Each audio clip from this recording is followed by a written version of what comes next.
आज का हमारा टॉपिक है भारत और अमेरिका के बीच में जो व्यापार समझौता फरवरी 2026 में हुआ है उससे संबंधित ये क्या ऐसा उसमें समझौता में प्रावधान है जिसकी वजह से इस समझौता का इतना विरोध हो रहा है। संसद सत्र में जब विपक्ष के नेता राहुल गांधी के द्वारा इस मुद्दा को भी उठाया गया था कि इसमें ऐसा प्रावधान है जिसके वजह से भारतीय किसानों पर तथा भारतीय उद्योग पर इसका प्रभाव पड़ सकता है। तो चलिए हम समझते हैं कि भारत और अमेरिका के जो व्यापार समझौता जो फरवरी 2026 में हुआ है इसमें क्या ऐसा प्रावधान है। तो सबसे पहले समझिए कि भारत और अमेरिका के बीच में जो व्यापार रहा है हमारा अभी तक जो सरप्लस रहा है, सरप्लस का मतलब अधिशेष रहा है। अधिशेष का अर्थ ये होता है कि हम अमेरिका में ज्यादा से ज्यादा अपना सामान है जो बेच लेते हैं और वहां से कम सामान है जो खरीदते हैं, जिसकी वजह से हमारा जो व्यापार है वो सरप्लस रहा है। तो भारत और अमेरिका के व्यापार की दृष्टि से आप देखिएगा तो अमेरिका हमारे लिए काफी फायदेमंद का व्यापार होता है अमेरिका से, क्योंकि हम वहां से ज्यादा सरप्लस करते हैं, वहां से आयात हम कम करते हैं और निर्यात है हम ज्यादा से ज्यादा कर देते हैं।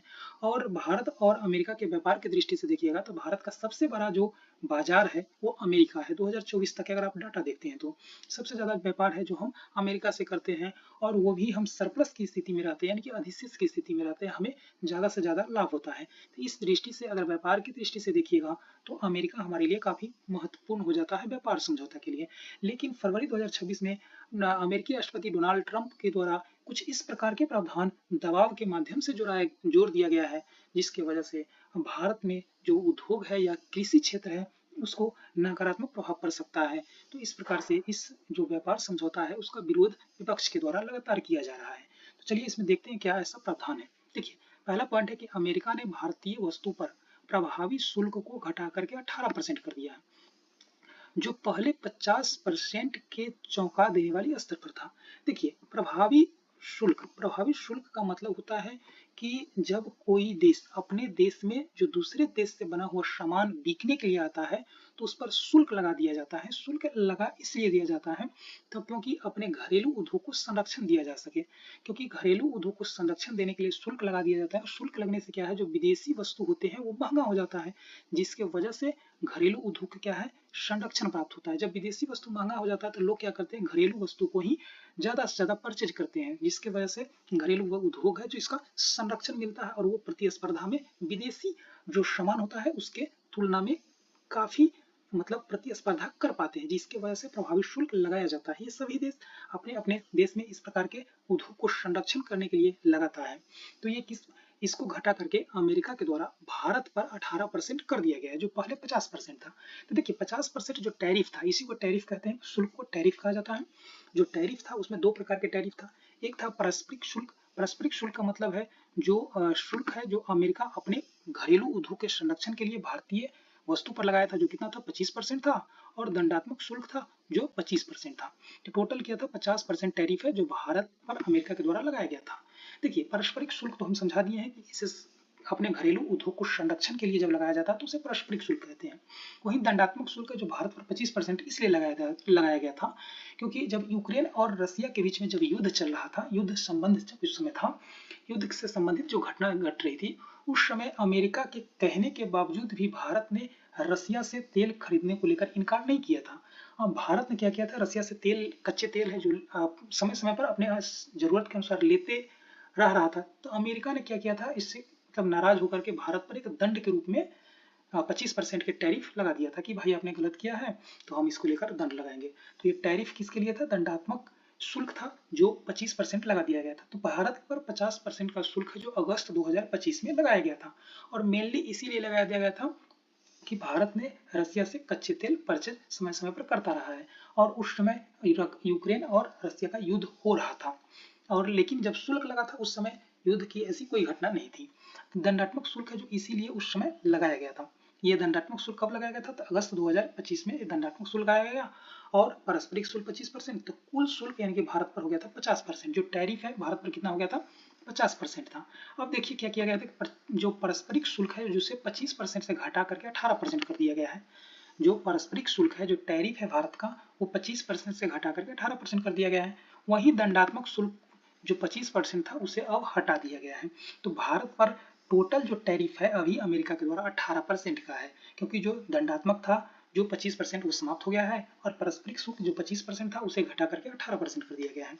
चलिए अब देखते हैं कि इस विवाद में जो ये ट्रेड हुआ है, जो समझौता हुआ है, ट्रेड एग्रीमेंट है, उसमें क्या क्या भारत के लिए प्रतिबद्धता है, भारत ने क्या क्या ऐसा प्रावधान कहा है कि हम इसको कर सकते हैं भविष्य में, इसके लेकर के हम जानकारी लेते हैं।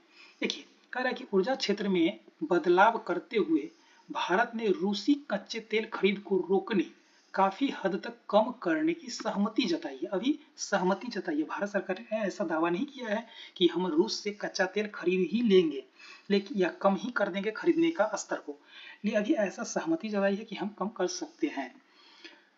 वही है कि अब अपनी ऊर्जा खरीद भारत ने अमेरिका और संभवतः वेनेजुएला की ओर मोड़ेगा। देखिए अगर भारत है रूस से कच्चा तेल नहीं खरीदेगा तो किससे लेगा, अमेरिका से लेगा, और अमेरिका से नहीं लेगा तो संभवतः वेनेजुएला से लेगा। किसके दबाव की वजह से, तो ऐसा अमेरिका के दबाव से ऐसा भारत को कहीं करना पड़ेगा। अभी भारत ने इस पर मुहर नहीं लगाई है कि अभी ऐसा ट्रेड एग्रीमेंट पर ऐसा प्रावधान है कि करना पड़ेगा। ठीक है, चलिए नेक्स्ट देखिए। भारत द्वारा अमेरिकी वस्तुओं पर लगाए गए शुल्क और गैर शुल्क बाधाओं को घटाकर शून्य करने की उम्मीद है। ये उम्मीद क्या है, देखिए जैसे भारतीय वस्तु जिस प्रकार से अमेरिका में बिकने के लिए जाती है, ठीक उसी प्रकार से अमेरिकी वस्तु भारत में आता है, तो भारत सरकार भी उस पर पारंपरिक शुल्क लगाती है। तो क्या करना है कि पारंपरिक शुल्क को भारत सरकार के द्वारा ऐसा कहा जा रहा है कि शून्य करने की बात कहने की उम्मीद है। जो अमेरिकी वस्तु जो भारत में बिकने के लिए आएगी उस पर शुल्क है 0% करने की उम्मीद है, या 0% करने का मतलब न्यूनतम से न्यूनतम शुल्क का प्रावधान करने का व्यवस्था किया गया है इस एग्रीमेंट में। इसी को लेकर के विपक्ष के द्वारा काफी हंगामा हुआ है। चलिए नेक्स्ट पॉइंट है कि अमेरिका को उम्मीद है कि भारत के विशाल उपभोक्ता बाजार में कृषि उत्पाद, मेवा, कपास, सोयाबीन तेल निर्यात में भारी वृद्धि होगी।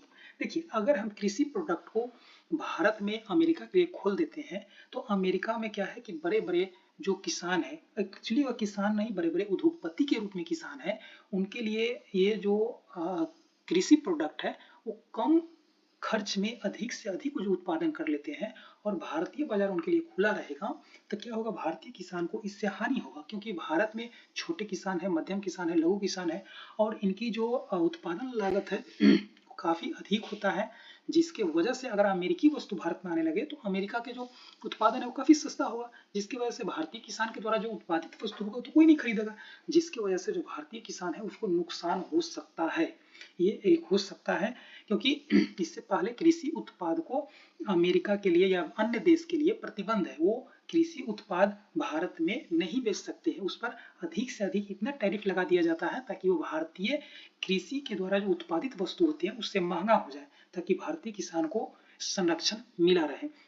तो इस एग्रीमेंट में बताया गया है कि कृषि के कुछ प्रोडक्ट भारत में बिकने के लिए आ सकता है। तो इससे क्या है, ये किसान है ये नाराज हो गए इसी बात को लेकर के कि अगर जो अमेरिकी किसान के द्वारा जो वस्तु भारत में बेचे जाएंगे वो काफी सस्ता हो जाएगा और हमारे द्वारा जो उत्पादन किया जाता है वो वस्तु महंगा होता है, जिसकी वजह से अमेरिकी प्रोडक्ट का मांग बढ़ जाएगा और भारतीय किसान के द्वारा जो उत्पादित वस्तु है वो कोई नहीं खरीदेगा और वो ये भारतीय किसान को नुकसान हो सकता है। इसी चीज को लेकर के विपक्ष के द्वारा या किसान संगठन के द्वारा इस मुद्दा को उठाया जा रहा है कि इस एग्रीमेंट में ये सबसे बड़ी कमी है।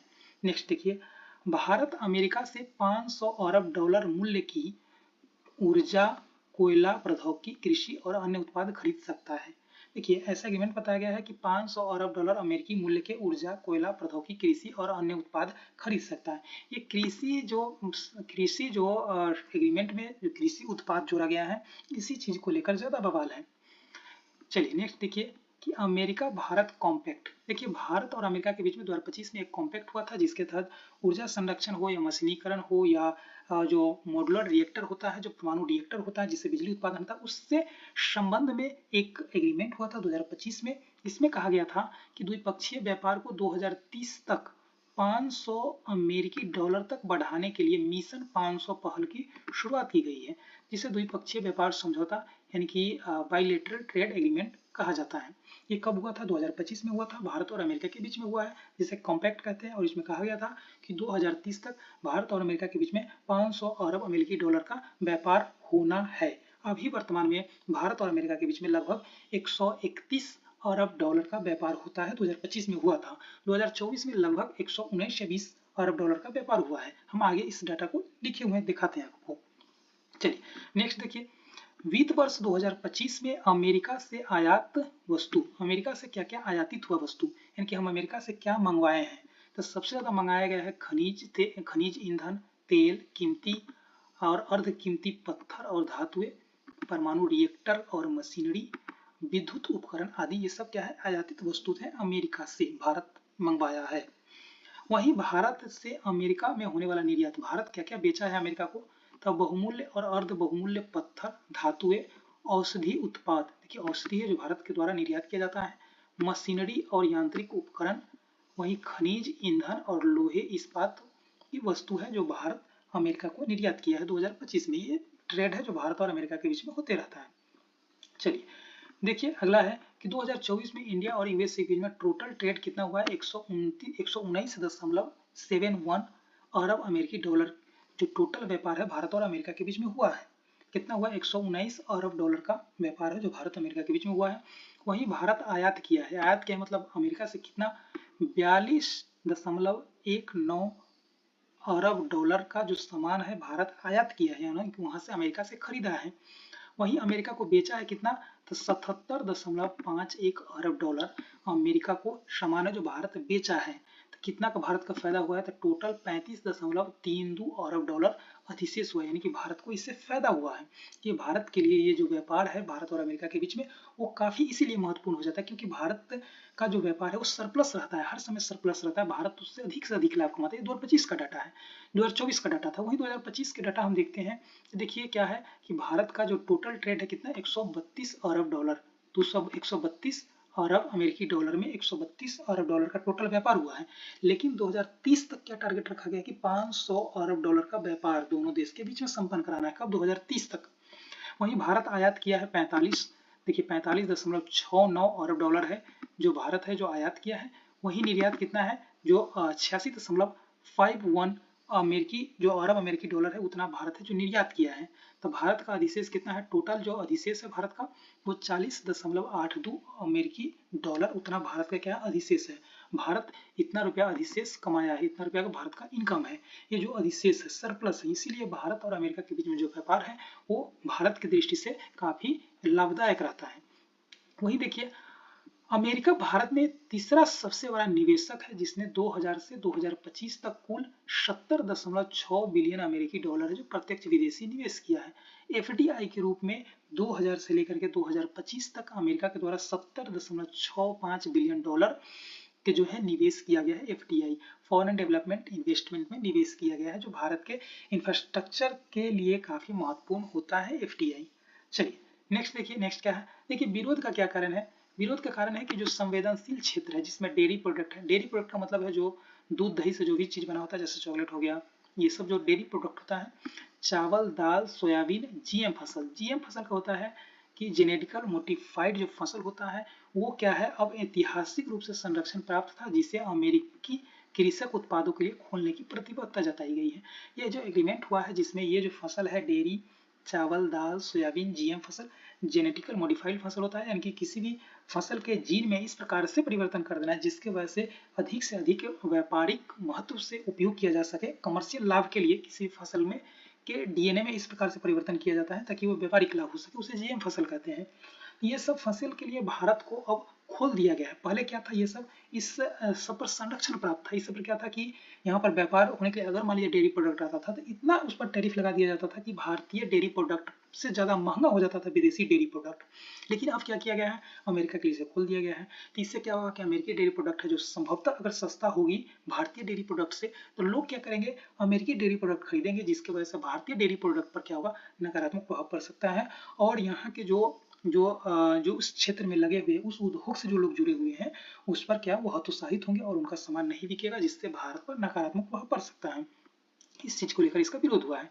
देखिए यूएसए है जो अन्य देश पर किस प्रकार से शुल्क लगाया है, वियतनाम पर है जो 20% का शुल्क लगाया है, बांग्लादेश पर जो 20% का शुल्क लगाया है, वही चीन पर देखिएगा तो 30 से 35% पर, यानी कि चीन के कुछ वस्तु पर 30% है, कुछ वस्तु पर 35% का जो शुल्क है वो लगाया है। वही भारत के जो शुल्क है भारत पर कितना है, 18% का शुल्क लगाया है।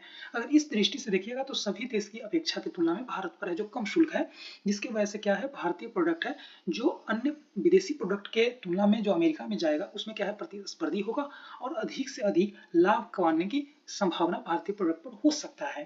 तो इस प्रकार से ये व्यापार समझौता है जो मुख्य रूप से अमेरिका और भारत के व्यापार समझौता को काफी सुदृढ़ करने के लिए किया गया है, लेकिन इसे विपक्ष के द्वारा कुछ बिंदु के लेकर के आपत्ति जताई जा रही है, जिसमें मुख्य बिंदु है कृषि संबंधी प्रोडक्ट, उसको लेकर के और अन्य कई सारे महत्वपूर्ण है जो इसके वजह से ये विपक्ष के द्वारा इस मुद्दा को गर्मजोशी से संसद भवन में उठाया गया था।